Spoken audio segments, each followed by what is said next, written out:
Hi everyone, my name is Bhavin. I'm trying to create videos of questions which I think could get asked during your front-end interviews. Uh, I have quite a few videos already recorded. The one that I'm going to cover today is again going to be JavaScript, but I will soon start getting into uh, some design questions and lead code and React questions right after this. So let's go on with the video today. So for today, I'm going to build promise all settled. Now, there was a previous video that I had recorded promise all. Now, this is a similar question. Again, it is testing you on your knowledge of promises and how promise works. So let's go on with implementing it.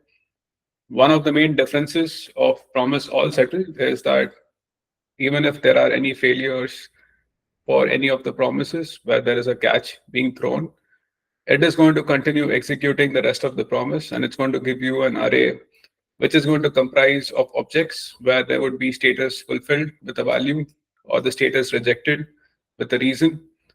So the main difference between promise all and promise all settled is that you don't need to keep a track of when to exit in case if there was a catch which was thrown, because you want to go on all the way from the start till the end and ensure all the promises are executed, even if there were errors within them and there was a catch being thrown.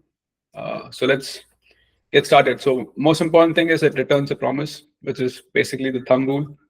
Um, the main thing is over here, you only need resolve. So if you think of it, because you were never going to reject, you never need to have the reject over here. All you need is resolve, right?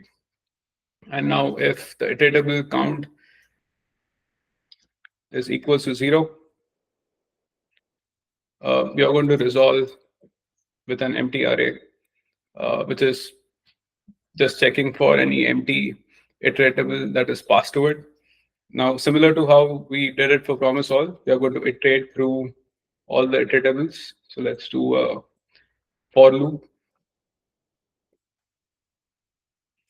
Okay.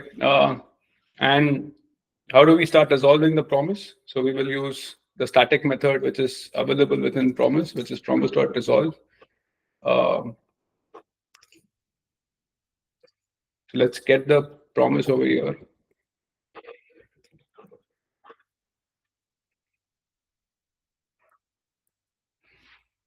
So let's start resolving the promise with the then, which is the data, right? And the catch, which is the error. Now let's maintain an array over here on the top as a closure, which is the response. Now, if we get the promise back, what we're going to do is at the given index position in the array, we are going to push an object, which is going to comprise of the status, which is going to be status is fulfilled. And the next value is going to be the value, which is going to be the data itself. Right. Now we do the same thing for the catch.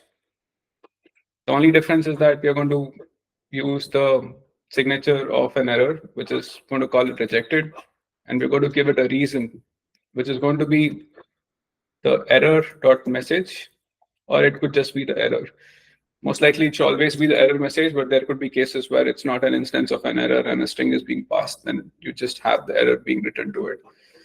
Now, what is the next part of it? When do we know when to exit and when to actually resolve the promise that we have at the top over here? So let's keep a count of how many promises were resolved, and let's keep incrementing that in both the places.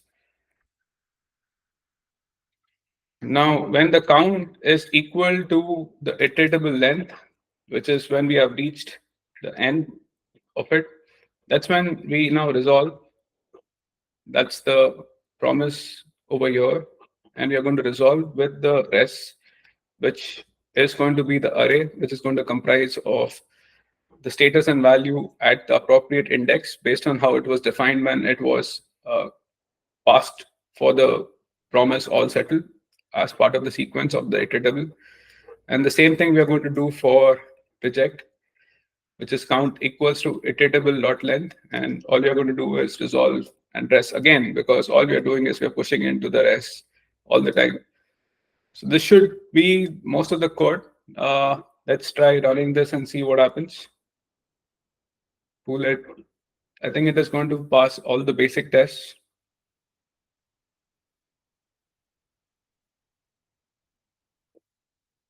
Awesome. Let's try running all the advanced tests.